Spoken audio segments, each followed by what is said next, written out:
नमस्कार, मैं हूं प्रज्ञा मिश्रा और आप देख रहे हैं उल्टा चश्मा यूसी। ये है पार्ले जी का पैकेट।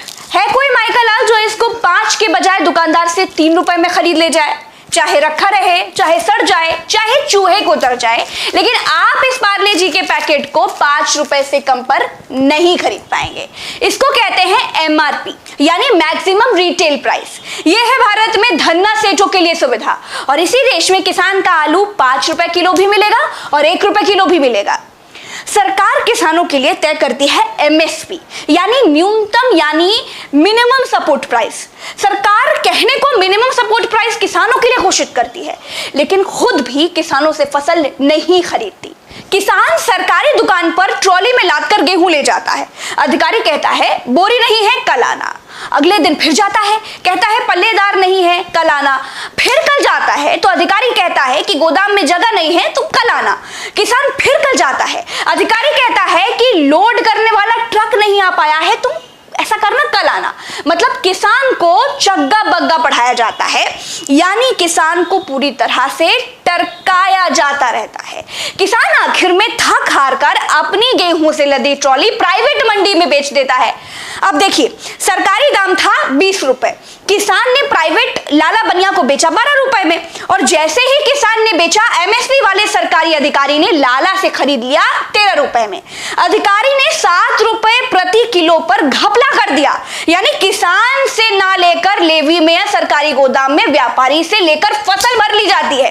बैठे बिठाए लाखों पीट लिए जाते हैं और किसान बेचारा मुंह ताकता रह जाता है, क्योंकि जिस ट्रॉली पर वो गेहूं लाद कर लाया है वो किराए की भी हो सकती है और फिर अपनी भी हो, तो बार बार लेवी यानी एफसीआई के गोदाम के चक्कर कैसे लगाए?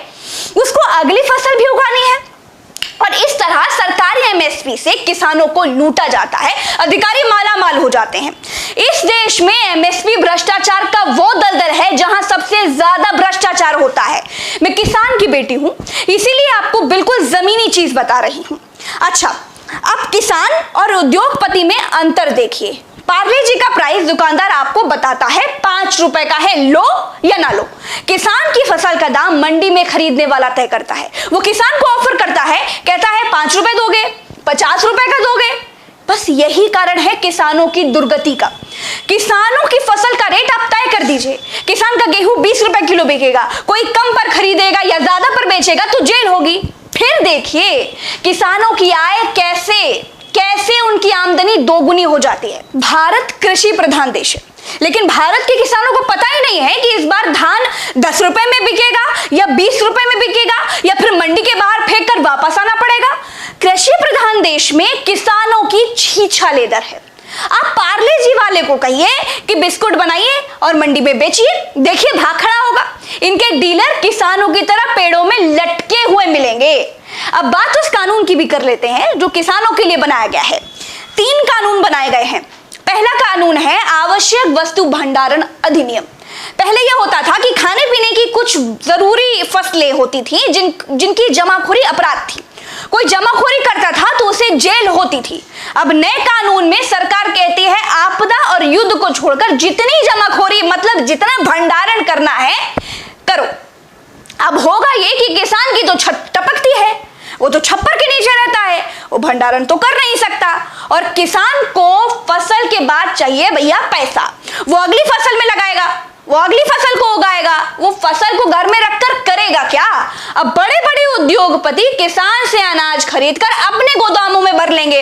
बाजार में जब अनाज की शॉर्टेज हो जाएगी तब महंगा बेचेंगे। ये कानून यानी आवश्यक वस्तु भंडारण अधिनियम सरकार ने किसको फायदा पहुंचाने के लिए बनाया है वो आपको आगे कुछ दिनों में जब महंगाई बढ़ेगी तब पता चल जाएगा। इस कानून को बनाने की कोई जरूरत नहीं थी, लेकिन ये सरकार है, बहुतों को बनाया है। दूसरा कानून है कॉन्ट्रैक्ट फार्मिंग। मतलब अगर पार्ले जी कंपनी को बिस्किट बनाने के लिए गेहूं चाहिए तो पार्ले जी वाला 20-25 गांव के किसानों से गेहूं उगाने के लिए कहेगा। सारे किसान गेहूं उगाएंगे, पार्ले जी वाले को देंगे। अब कॉन्ट्रैक्ट फार्मिंग में पार्ले जी वाली कंपनी फसल लगाते समय ही बता देगी कि गेहूं भैया लगाओ, 20 रुपए में हम खरीद लेंगे। अब किसानों को दिक्कत ये होगी कि अगर किसान प्राइवेट कंपनी से बॉन्ड भर लेगा और गेहूं के दाम 25 की जगह बाजार में भाव 40 पहुंच गए, तब किसानों किसानों का घाटा हो जाएगा। अगर 4 किसान गेहूं की जगह आलू उगाना चाहते हैं तब क्या होगा? कॉन्ट्रैक्ट फार्मिंग में यहां दिक्कत है, पेंच भी यहीं फंसा है। सरकार जब एमएसपी तय करती थी तो किसान के पास आजादी रहती थी कि वो एफसीआई के गोदाम में सरकार को अनाज बेचे या फिर मंडी में बेचे या फिर किसी लाला बनिया को, अपने लोकल खरीदार को दे दे। मान लीजिए सरकार ने एमएसपी तय की 20 रुपए, मान लीजिए बाहर मंडी में बिक रहा है 30 रुपए में, तो किसान बाहर 30 रुपए में बेच लेता था। सरकारी एमएसपी में किसान कभी सरकार को ही बेचने के लिए बाध्य नहीं था, लेकिन कॉन्ट्रैक्ट फार्मिंग में किसान बाध्य होगा प्राइवेट कंपनी को पहले से तय किए दाम में फसल बेचने के लिए, चाहे बाजार का भाव जो भी हो। कानून में कहीं भी एमएसपी का जिक्र नहीं किया गया है, यानी जो प्राइवेट कंपनी पहले से दाम तय करके किसान से फसल खरीदेगी वही एमएसपी होगी। हल्ला हंगामा इसीलिए है क्योंकि किसानों का कहना है कि सरकार प्राइवेट कंपनियों को आगे कर रही है, उनसे दाम लगवा रही है, जिससे सरकार पतली गली पकड़कर निकल ले। क्योंकि बीजेपी पहले से ही कह रही है कि एमएसपी सरकार पर फालतू का बोझ है और ये सब कुछ एमएसपी से पीछा छुड़ाने के लिए किया जा रहा है। तीसरे पर आते हैं। तीसरा है कृषि उत्पाद एवं वाणिज्य कानून। यहाँ इस कानून में सरकार कहती है कि किसान मंडी के अलावा कहीं भी अपनी फसल बेच सकता है, ऑनलाइन बेच सकता है। तो भैया सरकार जी, ये तो पहले से था। मेरा पका हुआ आम लखनऊ की दुबग्गा मंडी में बिकता है क्योंकि वो पास है और पके हुए आम को ज्यादा देर तक रखा नहीं जा सकता, तो सबसे पहले उसे मंडी पहुंचाना होता है। तो दुबग्गा मंडी पास है इसलिए पका हुआ आम दुबग्गा मंडी में बिकता है। मेरा कच्चा दशहरी आम दिल्ली की आजादपुर मंडी में बिकता है, ट्रक से लोड होकर जाता है। और देसी आम यानी जिस आम का अचार बनता है, जिसका सिरका बनता है, खटाई बनती है, वो आम दूसरे जिले की फरदपुर मंडी में बिकता है।